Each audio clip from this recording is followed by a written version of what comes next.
Assalamu alaikum wa rahmatullahi wa barakatuh, mes chers frères et sœurs. Aujourd'hui, Inch'Allah, nous allons parler de la conjecture et des suppositions. Mes chers frères et sœurs en islam, dans la sourate Al-Hujurat, la 49e sourate du Coran, il y a une liste de morales musulmanes intemporelles, de principes musulmans qui, si nous les respectons, nous enseignent comment vivre ensemble dans une société saine. Ces principes ne concernent pas seulement la manière dont les musulmans sont censés se traiter les uns les autres, mais également la manière dont nous traitons l'humanité tout entière, notamment comment nous sommes censés être avec les gens qui nous entourent. C'est pourquoi, au lieu de vous donner la liste complète et de vous guider à travers tous ces principes, Inch'Allah Ta'ala, je vous encourage à lire et à y réfléchir par vous-même. En effet, lisez Inch'Allah la sourate 49, c'est-à-dire Al-Hujurat, du début à la fin. Réfléchissez simplement à la sourate et à ce qu'elle signifie pour vous en tant que musulman. Aujourd'hui, on va juste mettre en évidence une expression, pas même un verset en entier, seulement une expression provenant d'un verset. Et l'expression à laquelle est dédié ce rappel est « Ô vous qui avez cru, évitez de trop conjecturer sur autrui, car une partie des conjectures est péché. » Sourate Al-Hujurat, verset 12. Et c'est tout ce à quoi nous allons réfléchir ensemble dans ce rappel. Pour faire simple, ce verset dit que ceux d'entre nous qui prétendent croire, qu'ils évitent ou s'abstiennent autant que possible de faire des hypothèses, des conjectures, car sans aucun doute, après l'hypothèse vient le péché. Ceci est une traduction approximative de ce que dit le verset. Alors maintenant, explorons ce que cela veut dire réellement à un niveau plus profond, Inch'Allah. Cependant, avant de commencer, il est important d'avoir en tête ce verset dans lequel Allah Azza wa Jal dit « Ô vous qui avez cru, qu'un groupe ne se raille pas d'un autre groupe, ceux-ci sont peut-être meilleurs que vous. » Sourate Al-Hujurat, verset 11. Ce verset très explicite nous interdit de nous moquer les uns des autres. Ce n'est pas acceptable que vous et moi, nous nous moquions des gens, qu'un groupe se moque d'un autre groupe. Et comme vous le savez par exemple, l'industrie de la comédie, les humoristes, les dessins animés de nature comique ou les émissions humoristiques, qu'est-ce qu'ils font en général? Ils essayeront de se moquer d'une ethnie particulière.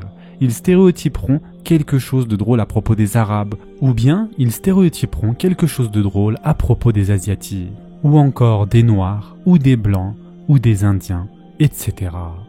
Ils se moqueront de leur façon de parler, ou de leur façon de s'habiller, ou de leur façon de manger, et tout le monde se moquera avec eux. Et sans aucune gêne, ils seront tous là à rigoler et à éclater de rire. Eh bien, mes chers frères et sœurs en islam, ce verset que nous venons de voir nous dit clairement que la comédie n'est pas faite pour nous. Ce n'est pas une bonne chose pour nous. Vous ne devriez pas faire ça. Et en effet, Allah Azza wa Jal dit explicitement « Ô vous qui avez cru, qu'un groupe ne se raille pas d'un autre groupe. Ceux-ci sont peut-être meilleurs que vous. » Sourate Al-Hujurat, verset 11.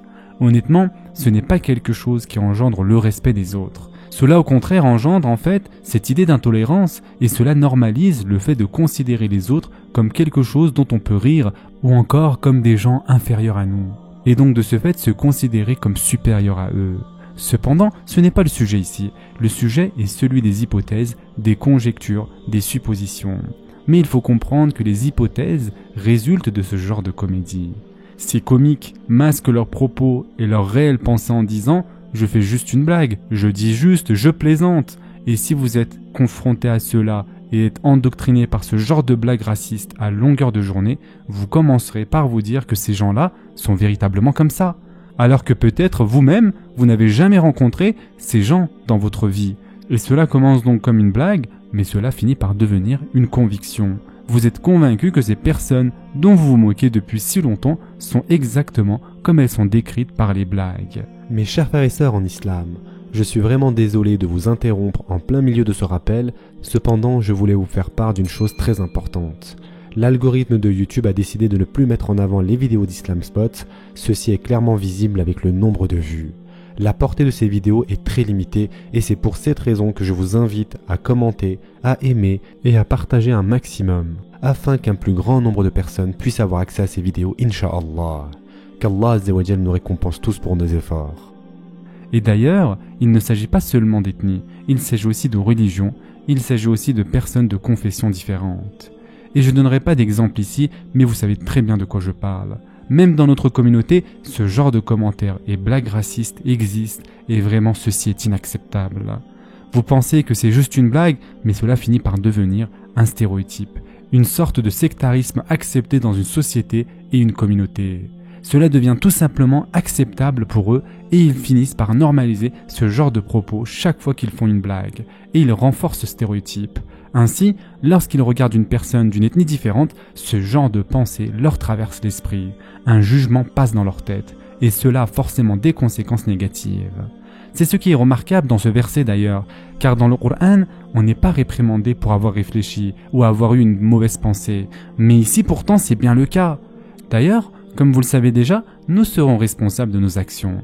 Et si vous avez pensé à quelque chose, une mauvaise pensée par exemple, qui vous est venue à l'esprit, mais vous n'avez pas agi en conséquence, c'était juste une mauvaise pensée qui vous est venue à l'esprit, et donc tout va bien, vous n'avez pas agi.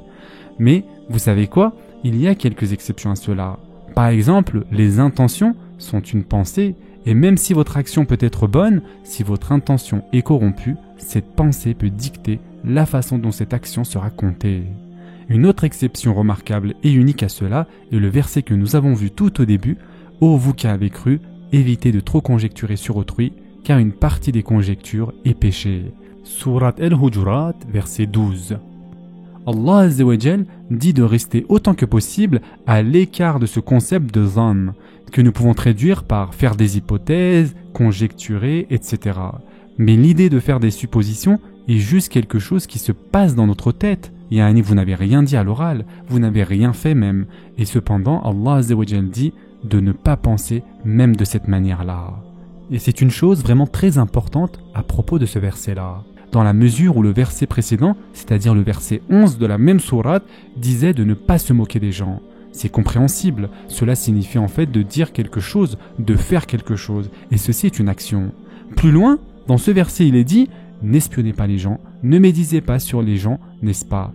Et ce sont toutes des actions que les gens accomplissent. Ils s'espionnent les uns les autres, ils essayent de creuser des histoires les uns contre les autres, et Allah subhanahu wa ta'ala dit « Ne faites pas ce genre de choses ». Mais ici, on nous apprend à changer notre façon de penser même, et c'est un point essentiel. Nous apprenons quelque chose de très fort sur ce processus.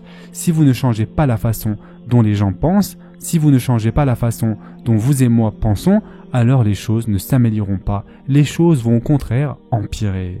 Et en fait, les crimes qu'Allah Azza wa Jal mentionne ensuite, c'est-à-dire la médisance dont vous avez entendu parler à plusieurs reprises, s'espionner les uns les autres, ne pas se faire confiance, tout cela commence en fait par une certaine réflexion, une certaine pensée.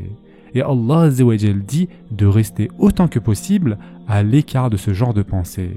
C'est pour cette raison que la prochaine fois, nous allons examiner cela plus en profondeur, Inch'Allah.